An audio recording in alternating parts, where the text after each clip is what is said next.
noirs, les piétons, les arabes, les français, les chevelus, les fous, les travestis, les anciens communistes, les abstentionnistes convaincus, tous ceux qui ne comptent pas pour les hommes politiques, à voter pour moi, à s'inscrire dans leur mairie et à colporter les nouvelles. Tous les parasites, les faiseurs de pâte à roulettes, c'est des mecs qui, comme moi, sont consommateurs de politique. Donc je veux que ces gens-là, une fois pour toutes, sachent qu'ils existent et qu'ils ont une voix et qu'ils sont nombreux. Pour la carrière, quand nos aînés n'y seront plus, nous y trouverons leur poussière et la trace de leur vertu. Moi, parce que je ne me présente pas avec un programme, je ne demande pas à être élu.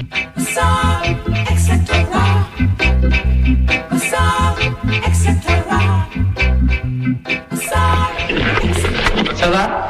On dit que c'est bon? Je peux y aller? Je vous remercie bien. Bonjour, citoyens, citoyennes, bienvenue sur l'émission Point Critique. Point Critique, il ne faut pas oublier notre page Facebook, comme je l'ai fait la dernière fois.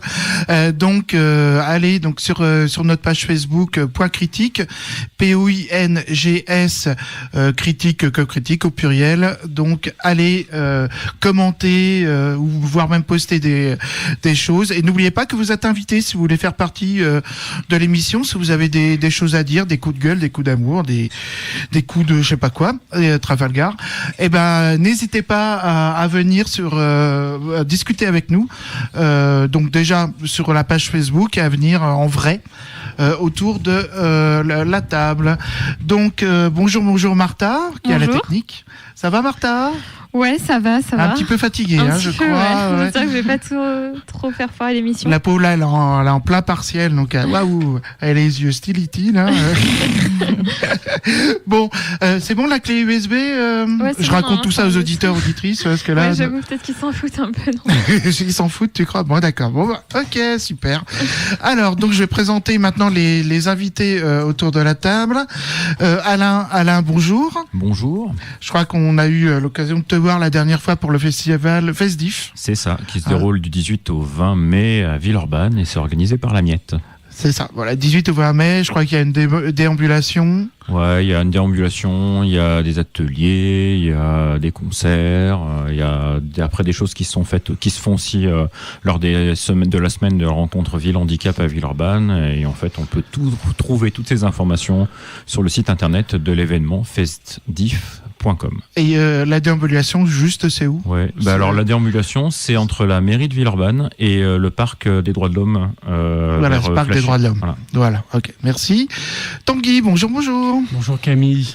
Comment vas-tu? Très très bien. D'accord. Est-ce que tu es prêt à polémiquer? Est-ce que j'ai oublié de dire que le thème de cette émission, ça va être une spéciale élection politique.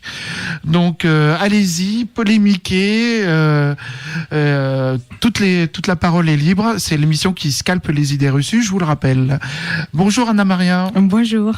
Donc pareil, tu es prête? Je crois que tu as amené un texte, il me semble. Oui, je vais parler un peu de comment il a été aperçu Emmanuel Macron à l'étranger. D'accord.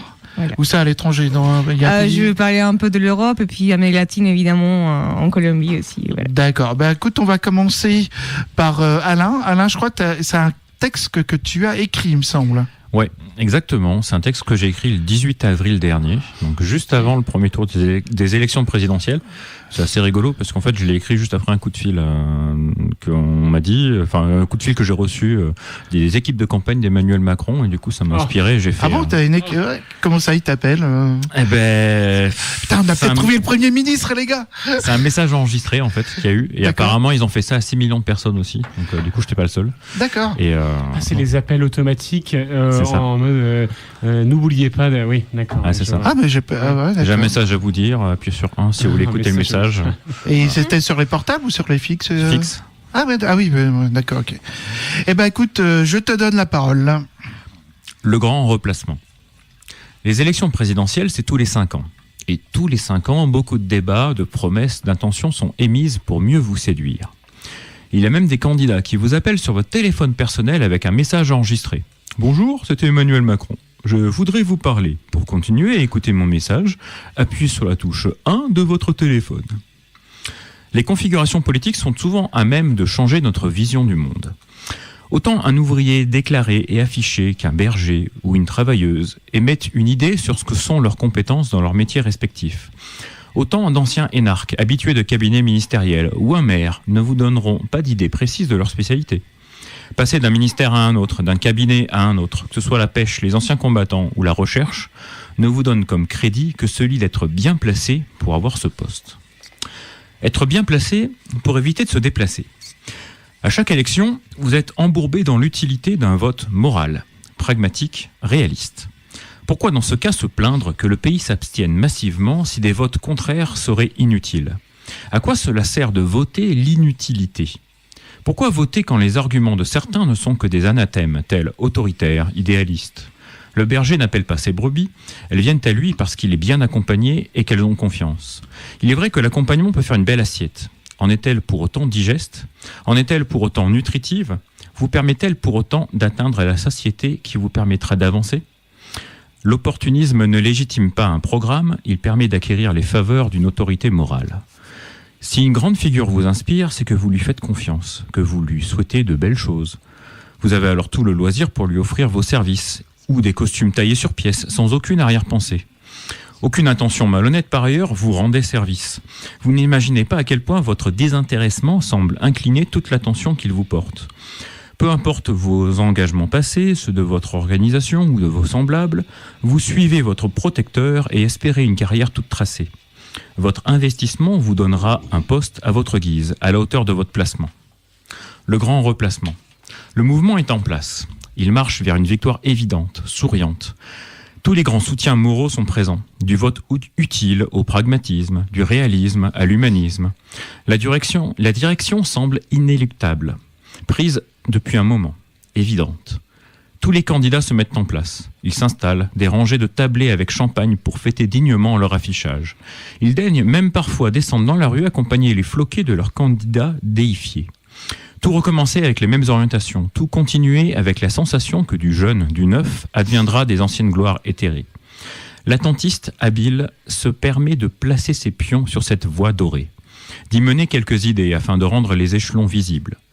Qu'importe la lisibilité, qu'importe les idéaux poussiéreux, il est nécessaire de rendre compte que de la jeunesse, on s'en arroge l'énergie de faire et l'énergie d'agir. Il vaut mieux bien accompagner la jeune pousse que la laisser libre de ses errements. Il vaut mieux être massivement attentif à son égarement qu'être un spectateur impuissant. Le questionnaire semble être une force, il n'est qu'une intubation en règle. L'opinion décide, vous irez voter ceci ou cela, vous pensez ceci ou cela.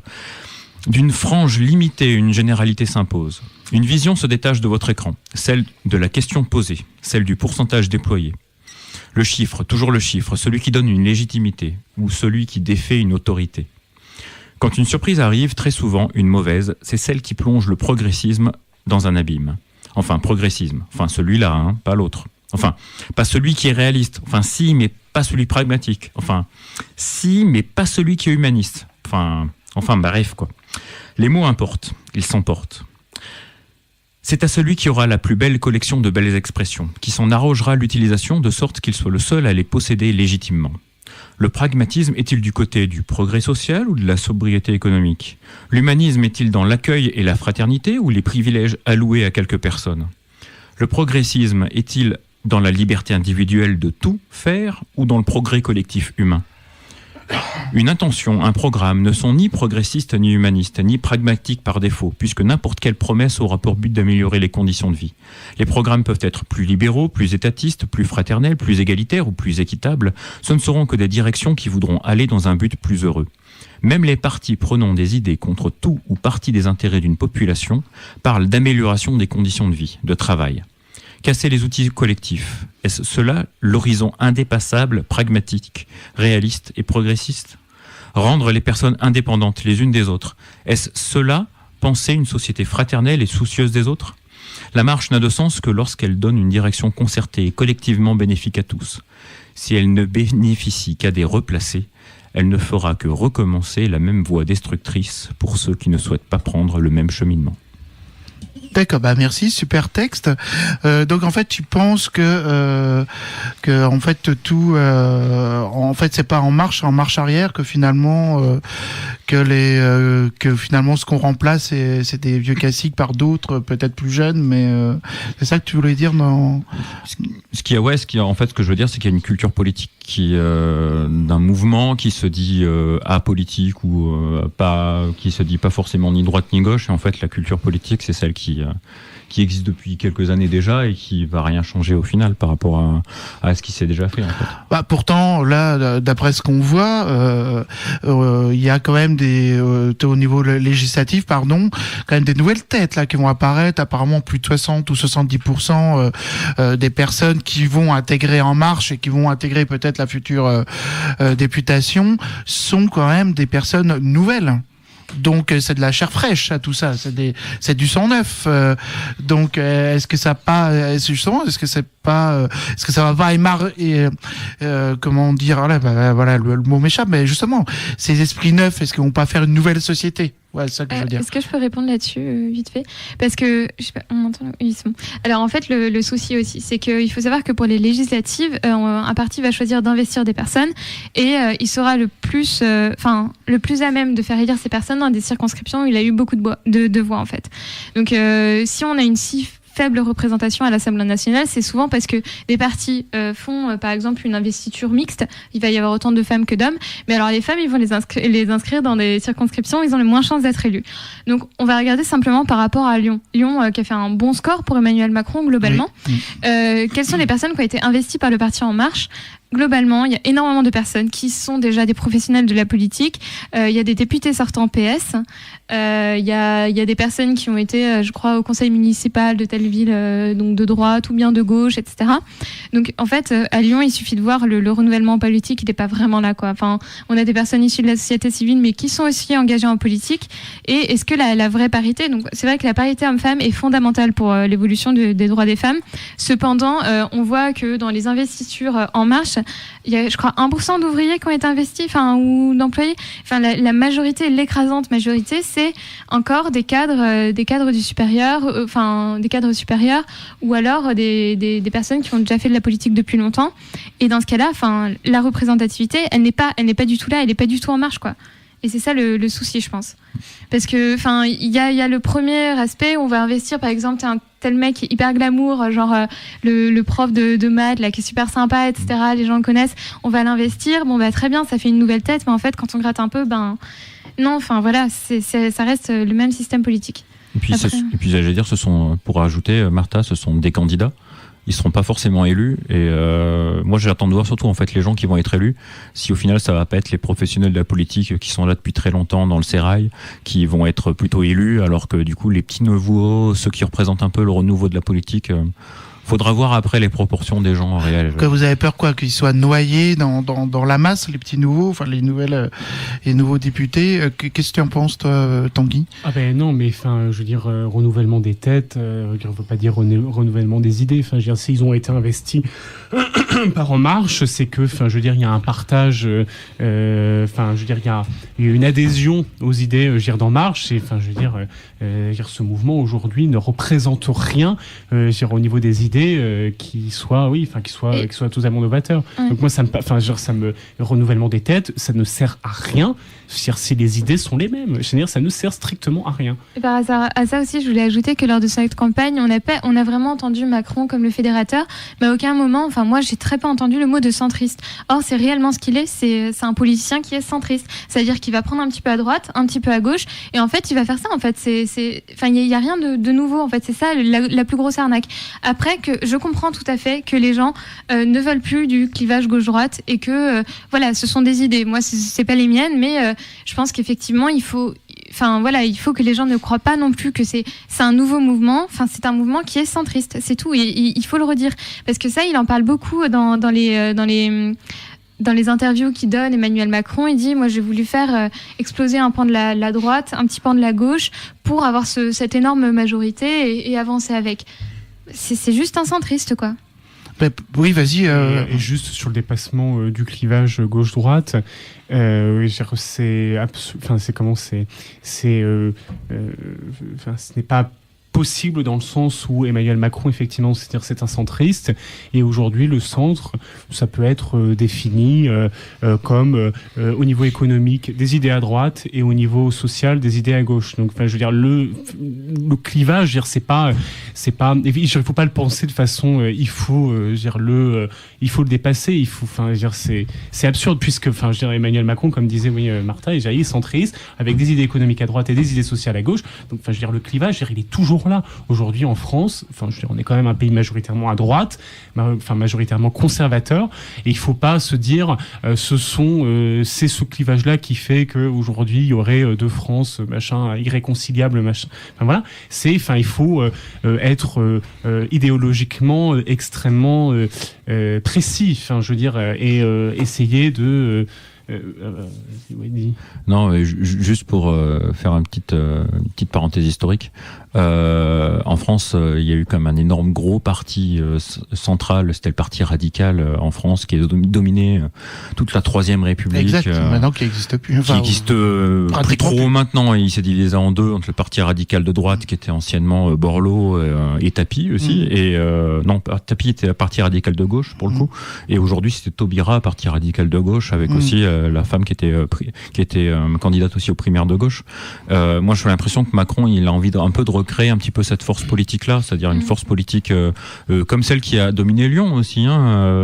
Édouard Herriot, c'est le parti radical de gauche de l'époque. Oui, c'était un parti... C'est parti radical, quoi. Donc c'est le vieux parti centriste qui a des idées à gauche, qui saupoudre quelques mesures sociales, et qui derrière est vraiment sur toutes les questions élites, enfin toutes les élites, et qui reproduit beaucoup toutes les élites du pays. Et Macron, il est dans cet héritage-là. L'héritage après derrière, qui est celui aussi de Giscard. C'est-à-dire la droite française, elle est bien centriste, et quand ça l'arrange, elle aime bien aller voir du côté un peu des centre-gauche. Et en fait, la France est un pays de centre-droit, en fait. Je dirais plus que conservateur. Pour ma part. Mais pour le coup, c'est un peu ça. Macron, il essaie, je pense, d'essayer de trouver en fait un point d'équilibre, et essayer de trouver un point de gravité par rapport au centre droit. Enfin, je dis juste sur le centrisme d'Emmanuel Macron, c'est que moi je pense que c'est un type, je dirais quand même fondamentalement à droite, mais que, enfin, son centrisme, c'est une donnée politique, puisqu'il ne peut pas aujourd'hui, avec quand même, malgré le fait qu'on soit un pays majoritairement à droite, il y a quand même aussi une culture de gauche qui est extrêmement présente, et je pense que le centrisme d'Emmanuel Macron, c'est une droite qui ne s'avoue pas être de droite. Je veux dire, si effectivement aujourd'hui, cette partie à droite devenait de plus en plus importante, je dirais Emmanuel Macron, il se déplacerait lentement. Mais enfin, je veux dire aujourd'hui. Moi, je suis pas d'accord. Mais... Aujourd'hui, enfin, juste par rapport au fond, à la division entre le service public et le service privé. Voilà, enfin, je veux dire, demain, s'il avait l'opportunité, enfin, je veux dire, de tout privatiser, moi, je suis pas d'accord avec toi dans le sens où, à mon avis, au moins Macron a l'honnêteté de dire quel est son programme politique. Enfin, quand il va dans les usines, il dit pas je vais tout régler. C'est pas comme François Hollande qui a fait des promesses qu'il allait pas tenir, de toute façon qu'idéologiquement il ne voulait pas tenir. Macron, moi, il a cette sincérité justement de dire, enfin, je pense ce qu'il a l'intention de faire. Oui, et un truc tout simple, il y a eu les Macron Leaks là qu'on futait, donc ça a été orchestré. Enfin, je voulais en parler un peu, mais je pense que j'aurais pas forcément le temps. Donc en fait, ça a été orchestré par l'alt-right et notamment apparemment aussi des Russes qui voulaient faire gagner Marine Le Pen et qui voulaient une alliance avec la Russie. En fait, il n'y a rien eu dans les Macron Leaks. C'est-à-dire qu'il y a des mails qui ont été dévoilés. Il n'y a strictement aucune matière en fait intéressante. C'est-à-dire que quelque part, ce mec avance clairement. En fait, il montre son visage. C'est le visage du néolibéralisme. Mais au moins, s'il y a bien un truc qu'on peut lui reconnaître, c'est que il ne ment pas, quoi. Donc, il va avoir des formules détournées. Il va parler d'amour. Bon, après, on sait ce que ça veut dire l'amour, c'est le capitalisme. Mais au moins, il a justement cette valeur-là qu'on peut lui reconnaître, c'est que a priori, il ne ment pas, quoi. Il se dit pas de gauche. Et déjà, c'est un fort point, je trouve.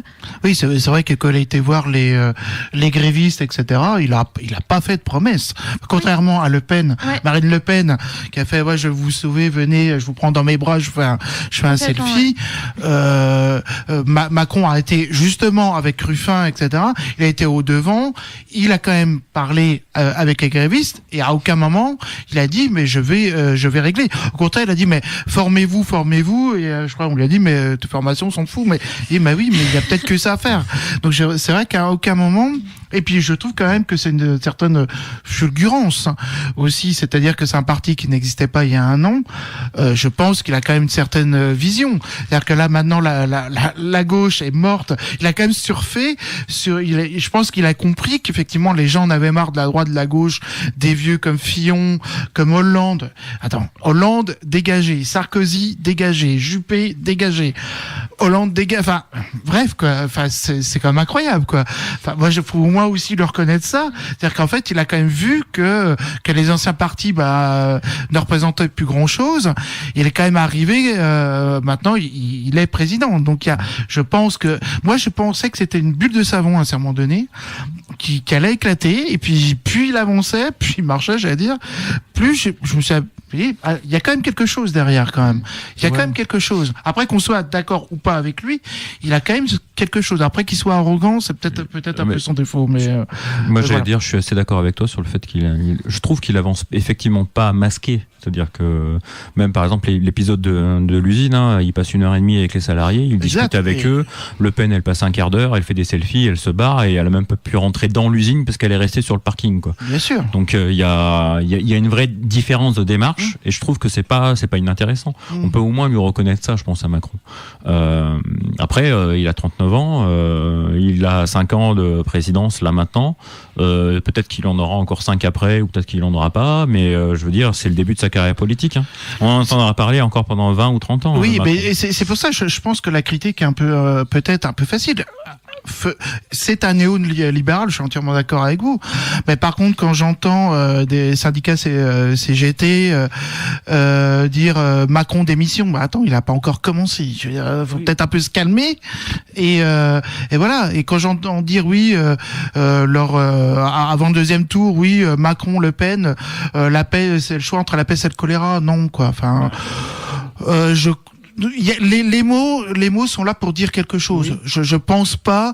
Je préfère, franchement, le Pen pour moi c'est plus la peste. Le choléra, faut quand même pas exagérer. Je pense pas que sera un futur, extrémiste ou un futur dictateur ou un futur comme ça, quoi. Non, mais enfin, je veux dire, c'est comme vous disiez, il avance pas masqué.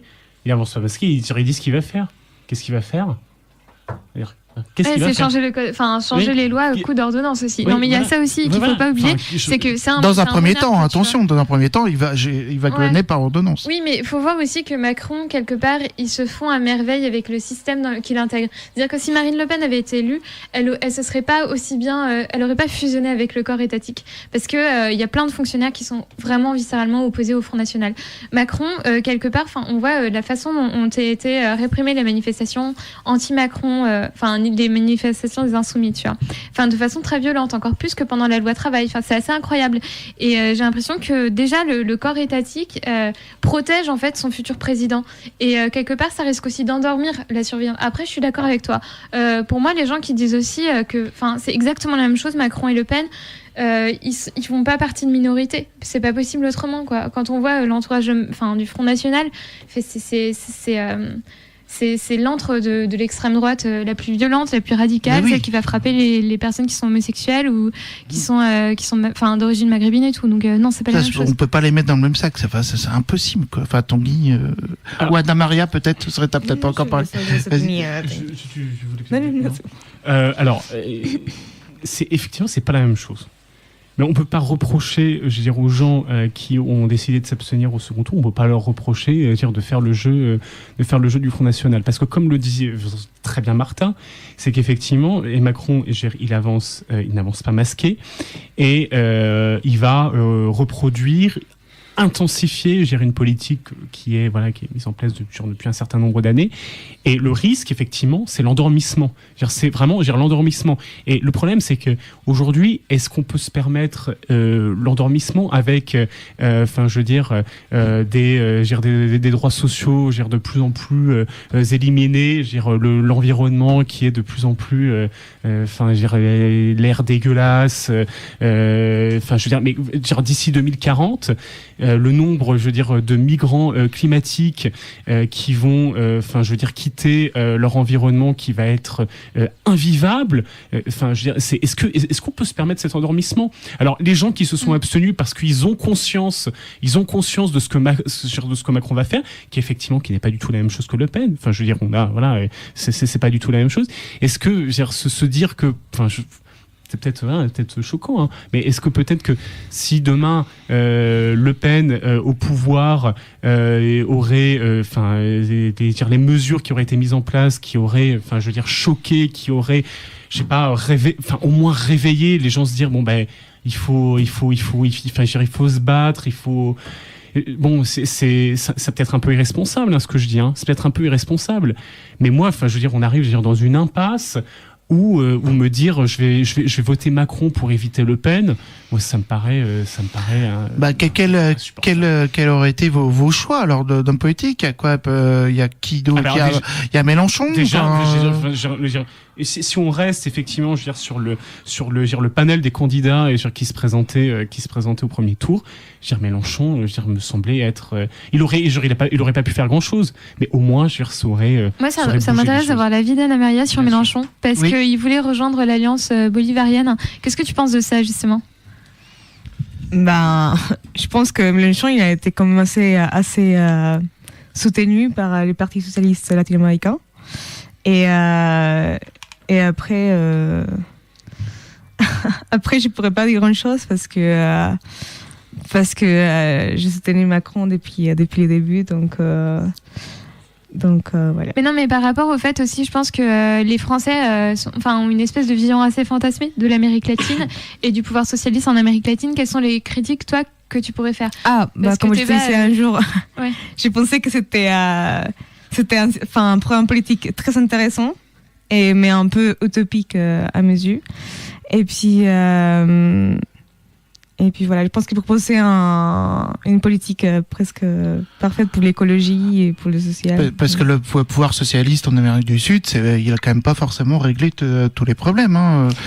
Que Mélenchon se fasse ami-ami avec certains politiciens d'Amérique du Sud.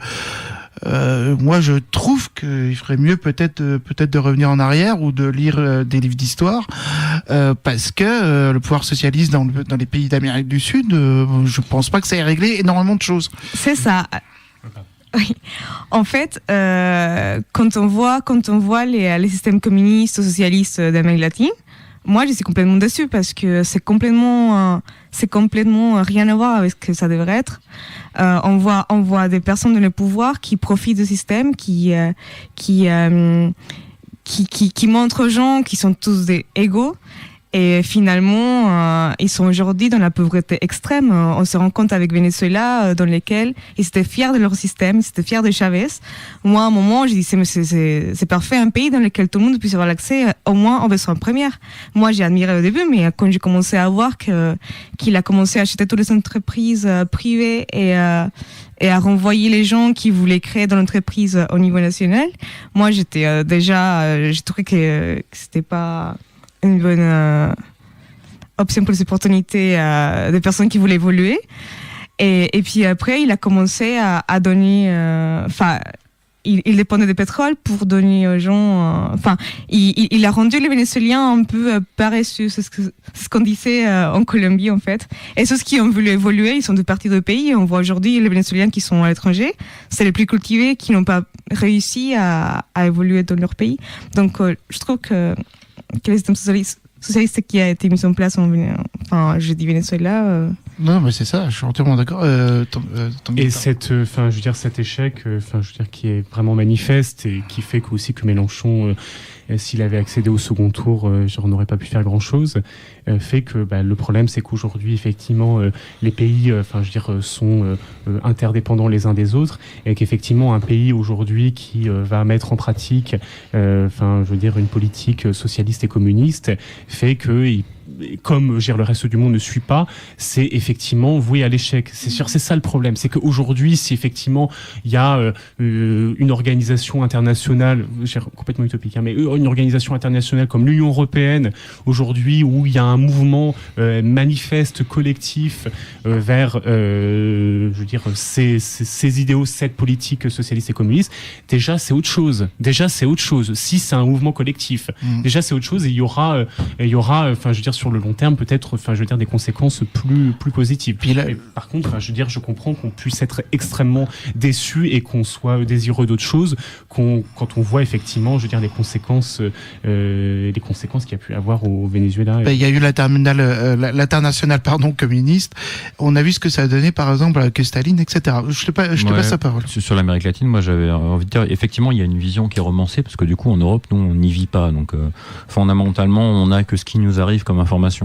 J'ai l'impression que Mélenchon, il a une part de fascination par rapport à des grands hommes très charismatiques qui savent soulever des foules et des millions de personnes devant eux pour avoir un vote populaire, ou en tout cas une ferveur populaire. Après, sur Cuba, par exemple, quand on voit le système d'éducation, quand on voit le système de santé, qui est quand même un des plus performants au monde, ça pose quand même des questions sur le fait de dire que tous les gouvernements socialistes ou communistes ont échoué. Sur les libertés individuelles, je suis entièrement d'accord avec vous, il n'y a pas de souci. Mais du coup, pour le coup, ça nuance un petit peu le propos de dire que tous les gouvernements ont échoué à ce moment-là. Peut-être que ce qui a manqué au Venezuela, c'est justement peut-être le fait d'être une île, ou peut-être le fait d'être un peu plus isolé par rapport à d'autres pays. Parce que effectivement, le Venezuela, les frontières avec la Colombie sont un peu poreuses, que les trafics de drogue sont pas très loin, qu'il y a plein de choses qui fonctionnent pas très bien dans le pays déjà au départ. Et après, derrière, je pense que sur la question de Mélenchon, quand on parle de l'alliance bolivarienne, je pense qu'il y a une fascination de la part de Mélenchon sur la question des non-alignés, c'est-à-dire les pays dans les années au moment de la guerre froide qui disaient moi je suis pas pro-américain, moi je suis pas pro-URSS, mais je me nomme non-aligné. C'était le cas de l'Inde à l'époque, et ça a même valu presque à l'Inde d'entrer en guerre atomique avec la Chine dans les années 50. D'ailleurs, c'est toujours une des frontières les plus militarisées au monde, la frontière entre l'Inde et la Chine, et il y a toujours des frontières qui sont contestées entre ces deux pays. Faut pas non plus toujours l'oublier. Mais je pense que sur Mélenchon, je pense qu'il avait un petit peu cette fascination-là. C'est la fascination des non-alignés, et pour le coup, la question un peu internationaliste qui est de dire on va pas être on va pas choisir forcément le libéralisme des États-Unis, et on va pas forcément choisir le communisme, ou en tout cas ce qui reste du communisme avec la Chine, parce que pour lui la Russie c'est plus tellement une puissance mondiale, c'est une puissance régionale, et pour lui les puissances mondiales c'est la Chine et c'est les États-Unis en fait. Donc, tout à fait, ouais. J'ai l'impression que sur l'Union bolivarienne, pour lui, c'est plus une question de contre-pouvoir vis-à-vis de l'influence américaine en Amérique latine, pour essayer de contrecarrer tout ça. Et c'est plus, et en fait, quand on regarde ce que c'est que l'alliance bolivarienne, c'est que c'est plus une alliance culturelle, c'est plus une alliance au niveau de l'éducation. C'est pas du tout du même niveau que l'alinéa, je sais plus comment elle s'appelle cette alliance. Le Mercosur. L'ALENA, c'est ça. L'ALENA qui aujourd'hui fait le Canada, les États-Unis et le Mexique, qui fait un marché commun en fait, un peu comme l'Union européenne. C'est un peu l'idée. Après avec Trump, c'est un peu différent parce qu'il y a des barbelés, des murs au milieu, mais du coup c'est ça en fait. J'ai l'impression que Mélenchon il avait envie de créer, enfin en tout cas dans son idée. Avec l'ALBA, c'est cette idée-là, c'est de créer quelque chose qui soit un peu différent et partir sur la question des non-alignés. Tu voulais intervenir, Martin ? Oui, je pense que Venezuela, le problème aussi, c'est surtout la corruption. Je sais pas si tu vas me contredire là-dessus, mais en fait, je pense que Mélenchon aussi, ce que j'aimais énormément, c'était son programme, tout simplement. Après, ce qui me dérangeait, c'était aussi Enfin, ce que j'apprécie aussi, c'est le côté hyper participatif, le côté démocratie participative, parce que je pense que effectivement, c'est important de se responsabiliser. Et si les choses économiquement vont bien, si on fait des efforts, l'État fait des efforts dans ce sens-là, il est possible de rêver à une meilleure communauté humaine et une meilleure démocratie.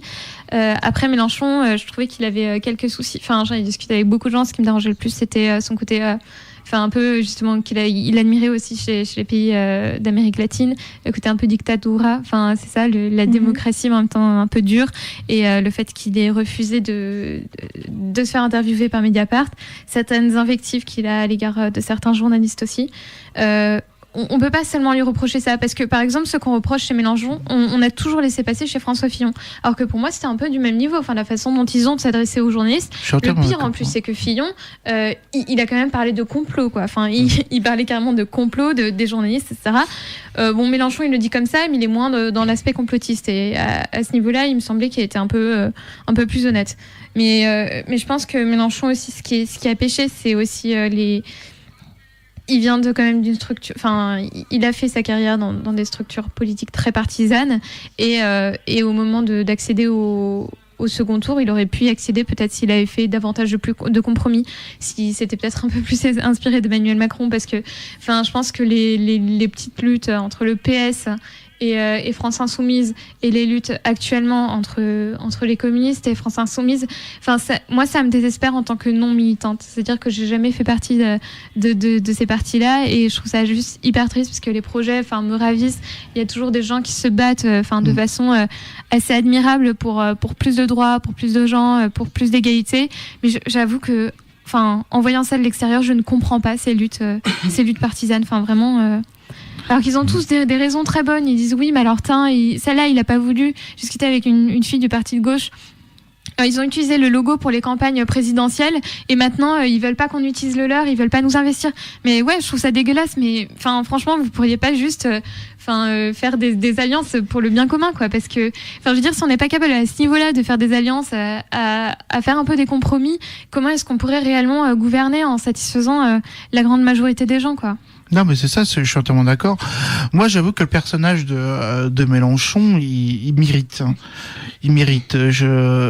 Quand il parle, je veux dire, quand il se calme, j'aime bien l'écouter. Je trouve qu'il dit des belles choses. Par contre, c'est son mépris et c'est son arrogance que je n'arrive pas. Mépris vis-à-vis de certains journalistes, même de jeunes journalistes à qui il a rien demandé et il envoie chier carrément les gens. Je déteste ce ton professoral, qu'il a. Pour moi, c'est un peu un Che Guevara du pauvre. Et ce que je n'admets pas non plus, c'est lors avant le second tour, qu'il n'ait pas demandé à voter pour Le Pen. Tout ça pour ne pas influencer en fait ses candidats, plutôt son peuple insoumis. Voilà. Moi, je trouve que c'est un peu une lâcheté quand même de sa part, parce qu'il a simplement pas voulu. Et il s'est dit c'est bon, c'est aux autres de décider, comme si c'était un grand seigneur. Je pense que là, il a manqué un peu de courage. Mais est-ce qu'il aurait pas agi en grand seigneur de dire moi j'appelle à voter, on peut pas. Surtout qu'en 2002, c'est. Attends.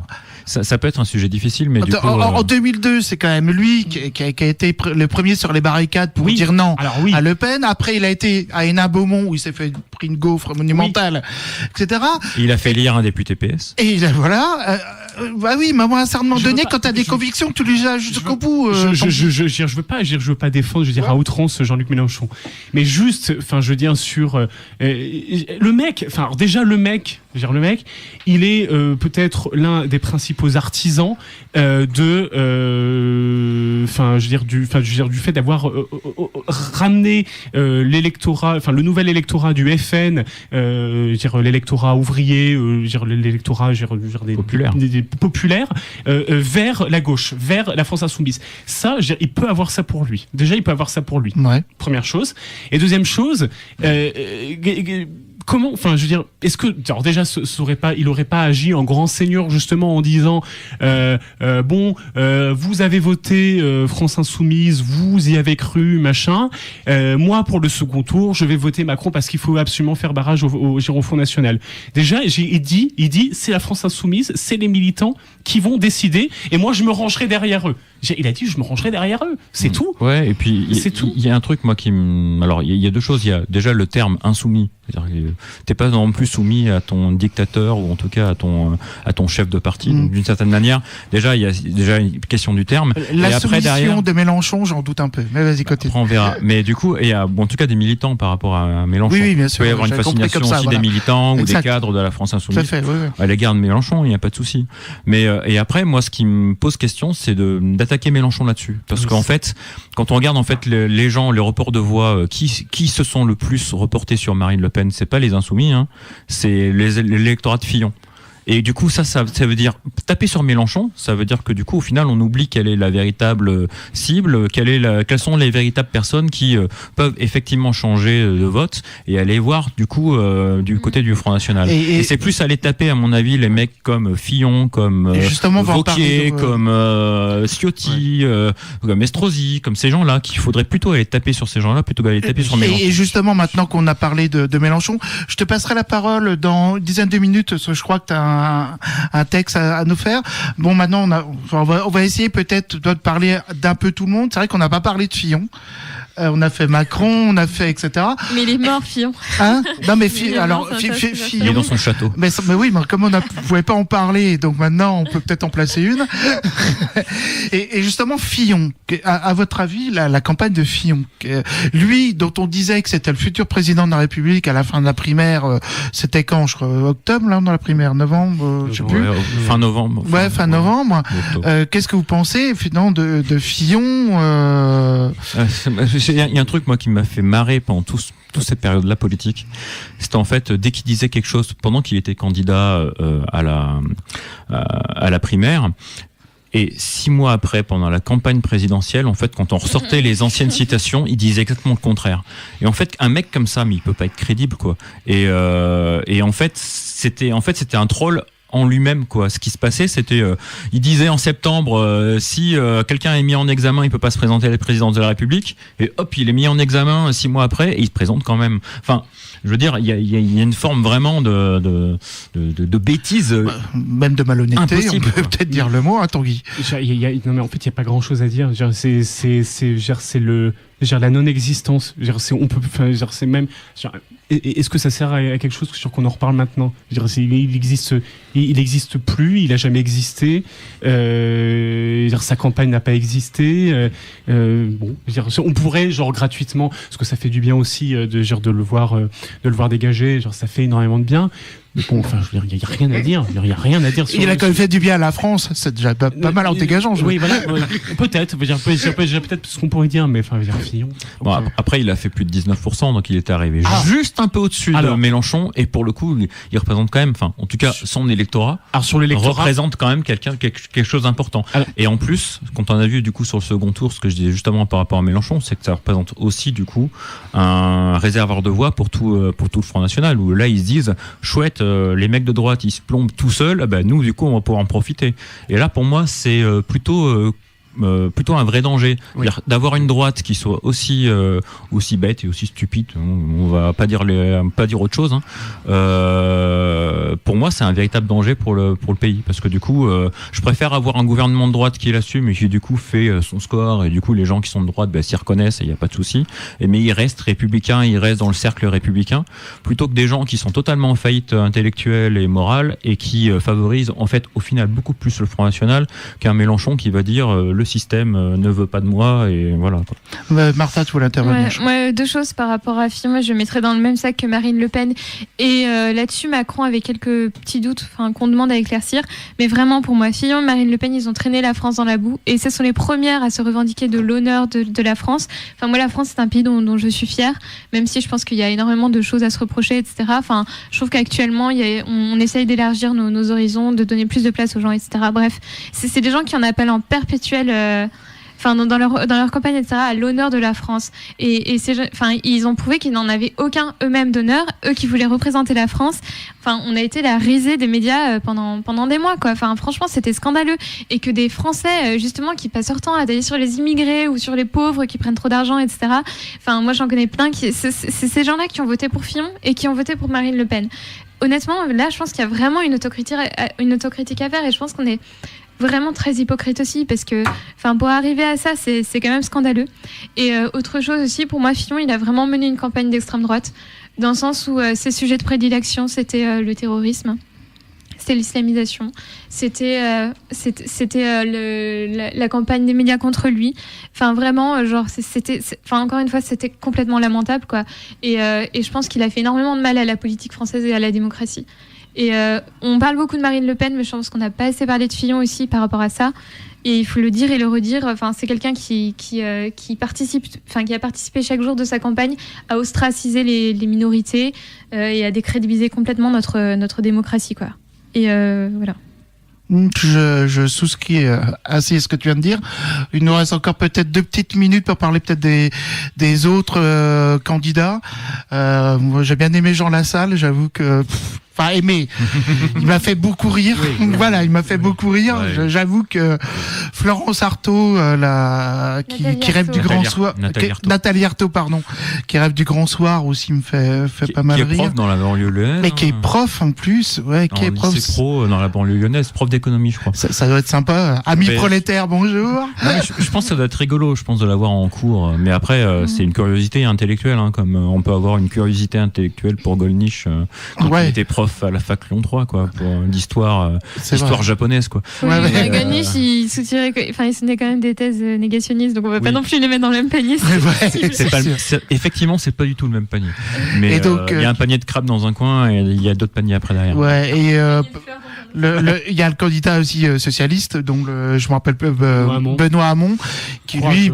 Un courageux Benoît Hamon. Oui, courageux vu moi, je trouve quand même qu'il méritait pas ça, mais bon. Oui, bien sûr. Oui. Je pense. J'allais dire courageux vu la pente savonneuse qu'il avait dessous les pieds et le nombre de pots de bananes qu'il a reçus de la part de ses collègues et amis.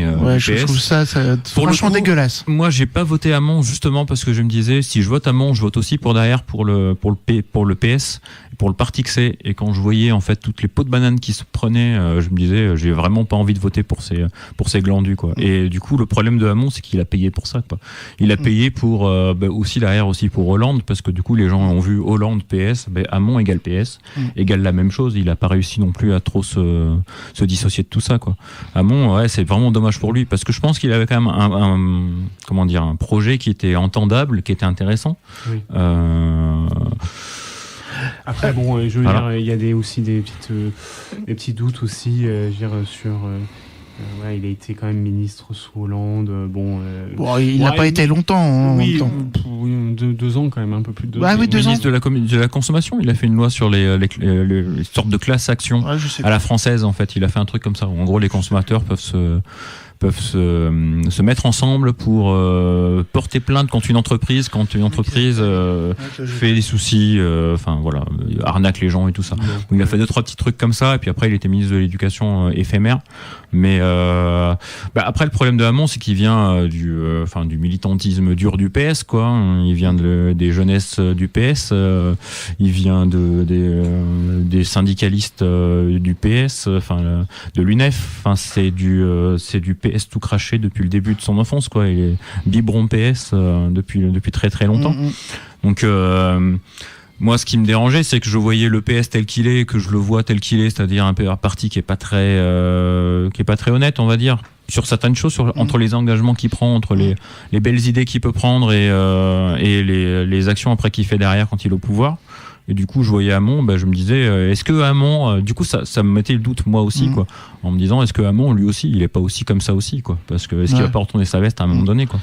C'est vrai que lui, il a vraiment eu des coups de couteau dans le dos assez remarquables. Je me demande comment il peut respirer encore. Parce que, mais je trouve qu'il a réagi avec beaucoup de dignité. Je trouve aussi. Je sais pas si c'était déjà arrivé, mais il a dit par exemple que lui, il appellerait à voter Mélenchon au second tour. Je pense qu'il a été un peu emprisonné dans une logique. Ouais. Et il s'est entouré de personnes qui sont tout à fait remarquables, des économistes très, très qualifiés, qui sont appréciés des Français. Mais en même temps, je pense qu'il n'a pas fait une bonne campagne. Au lieu de perdre du temps à chercher des compromis avec les écologistes, avec les insoumis, il aurait mieux fait d'y aller directement, de dire ça c'est mon programme, etc. Je trouve qu'il a perdu trop de temps, justement. Ouais, mais il y a le PS derrière. Le PS qui est une machine énorme, et je pense qu'il ne pouvait pas faire ce qu'il voulait.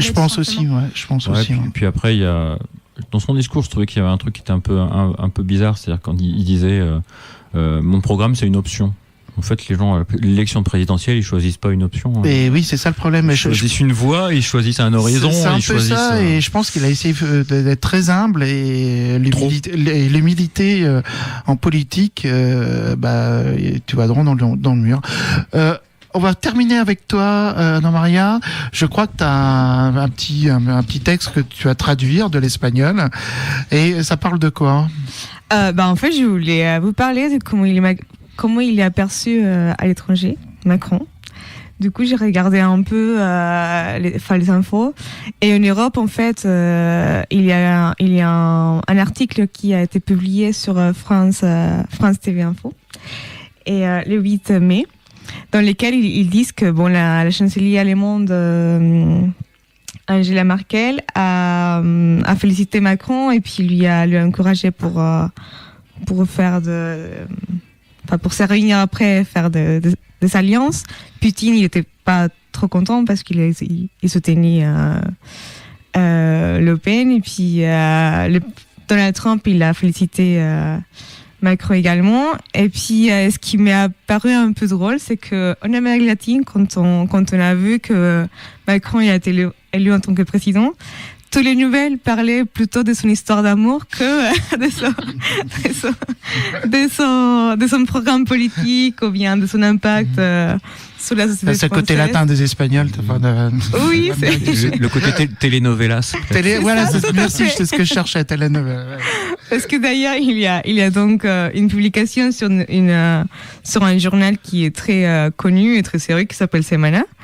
Et du coup, là, je vais traduire un peu l'article, dans lequel, c'est intitulé « L'impressionnante histoire d'amour du nouveau président de France ». Là, ça commence par la relation de couple de femmes majeures avec des jeunes. Ce n'est plus scandaleux. Pour l'histoire d'amour entre Emmanuel Macron et Brigitte Macron. Oui, Macron. Trogneux, du coup, ils sont mariés, donc. Mais Trogneux. A cautivé le monde entier. Il a les ingrédients de l'amour. Je sais pas comment traduire coulevrant, c'est comme un serpent, dans lequel l'amour, désolé, j'arrive pas à faire. Ce qu'il faut dire, c'est qu'elle est en train de traduire en même temps, donc c'est vrai que c'est pas évident.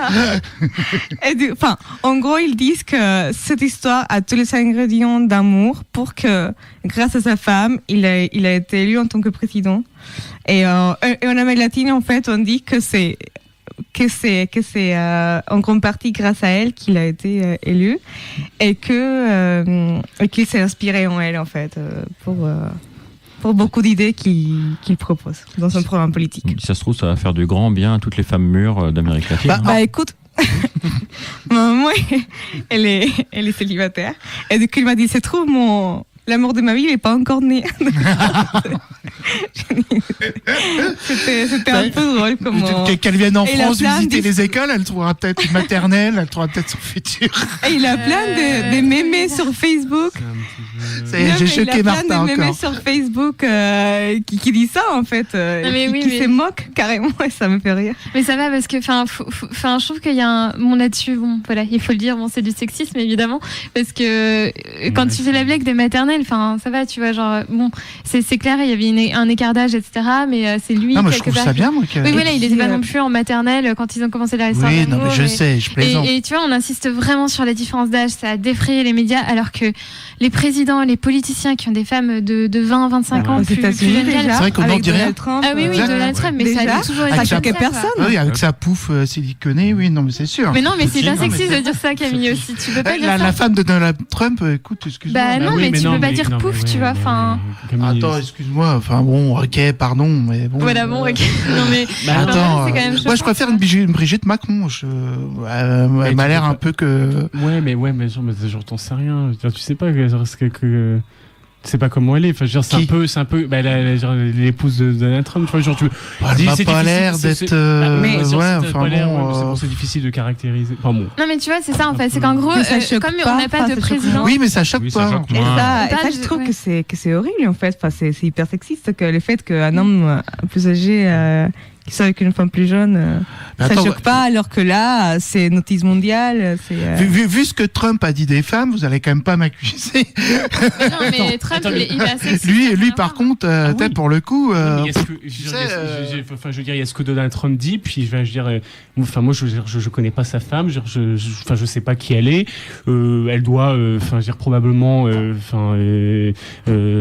souffrir la première de comment, de qui Ça, est je son me doute mari. qu'elle doit souffrir. J'en sais rien, je connais pas sa vie, et voilà. Et puis bref. Ça me- On Non, sait mais en pas. tout cas, je pense que c'est bien aussi parce qu'il y a eu dans les médias français une grande défense de Brigitte Macron. Et il y en a beaucoup qui ont dit qu'il fallait arrêter les blagues sexistes.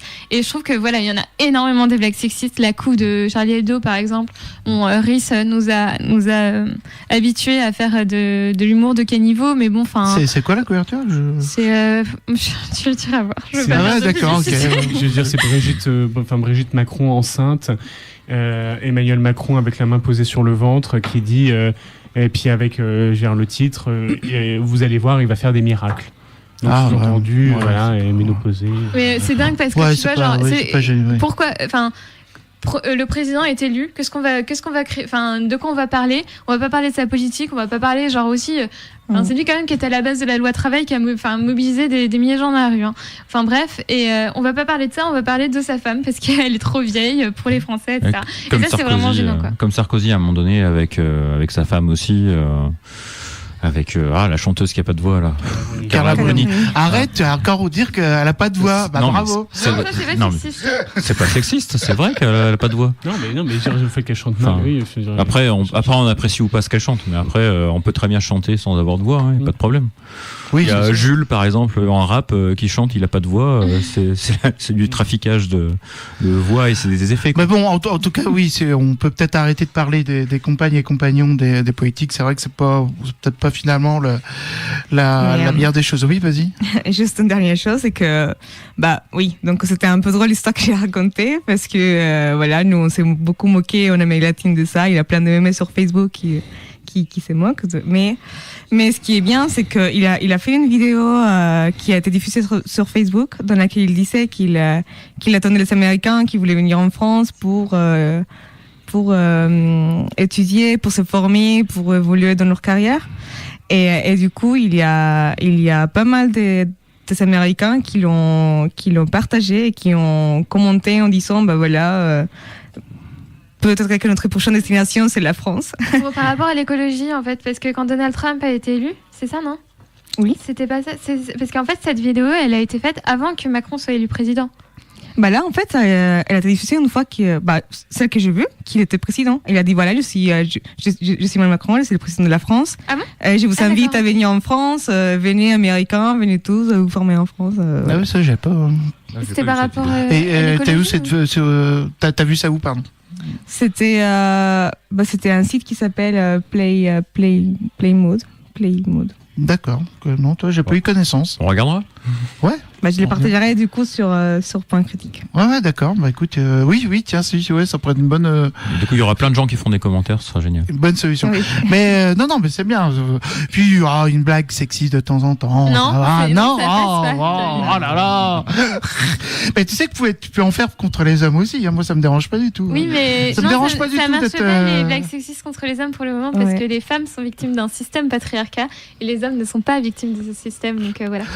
Bah, tu sais, je veux dire, j'ai été élevé par des femmes de fort caractère, donc moi, ça me pose Comme aucun Trump. problème. Non, je déconne. Hein? Non, mais bon, là, on va partir sur un débat qui mériterait des heures et des heures.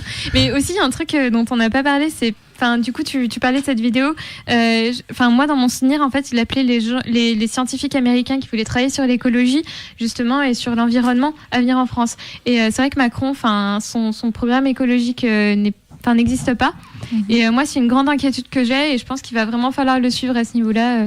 Par rapport à l'écologie. Au niveau de l'écologie? Ouais, Ouais, au niveau de c'est- l'écologie, parce que c'est vraiment une urgence. Et, voilà. C'est vrai que la défense de Macron, quand on lui dit t'as pas de programme pour l'écologie, lui il dit j'ai un programme d'investissement de 10 milliards. Voilà. Et puis en fait, c'est juste que du coup c'est ça, en fait, ça rentre dans ligne compte de ce que tu disais. Hein, c'était venez chercher, venez investir en France, on a 10 milliards. Ouais. Bah, en tout cas, on verra bien quelle personne il nomme ministre de l'écologie, remarquez. Si on a un. Nicolas Hulot. Ouais, bah, Nicolas Hulot, oui. Mais bon, Un après... zadiste ou une zadiste. Ça serait trop bien. Une zadiste ? Une ou un zadiste. Ah.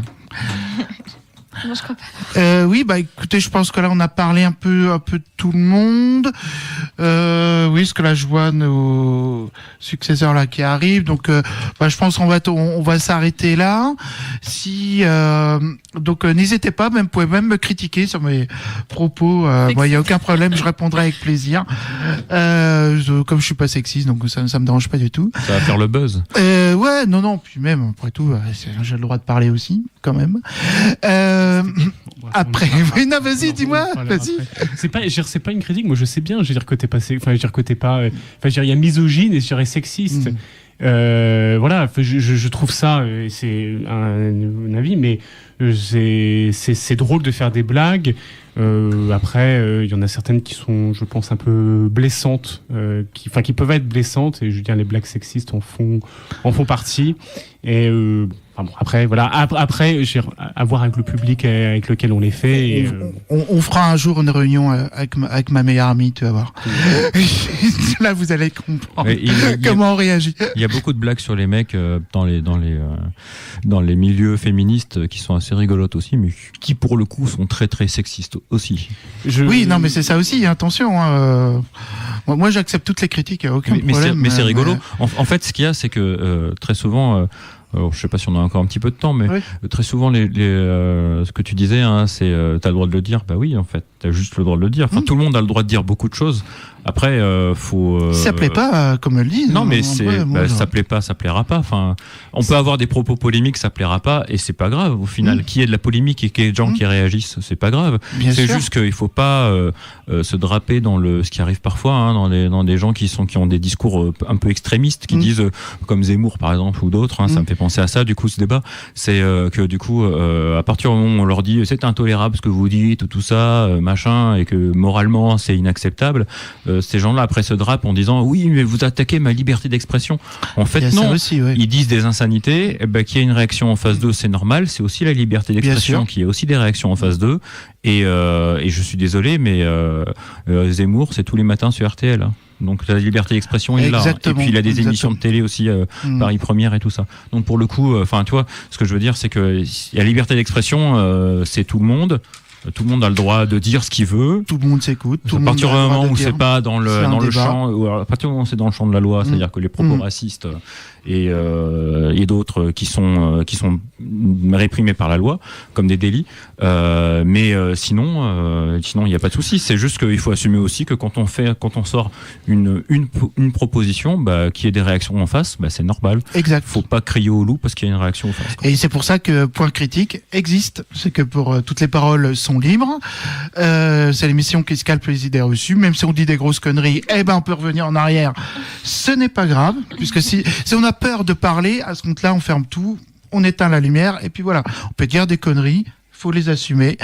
Donc n'oubliez pas de venir sur la page Facebook Point Critique. Toute parole est bonne à dire, et même les conneries seront contrées.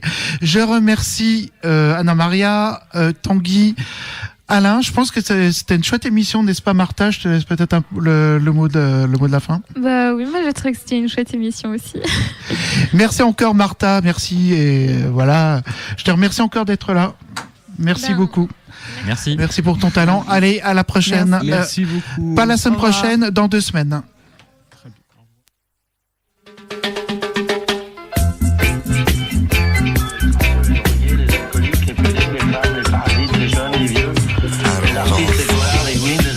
Les Noirs, les piétons, les Arabes, les Français, les chevelus, les fous, les travestis, les anciens communistes, les abstentionnistes convaincus, tous ceux qui ne comptent pas pour les hommes politiques, à voter pour moi, à s'inscrire dans leur mairie et à colporter les nouvelles.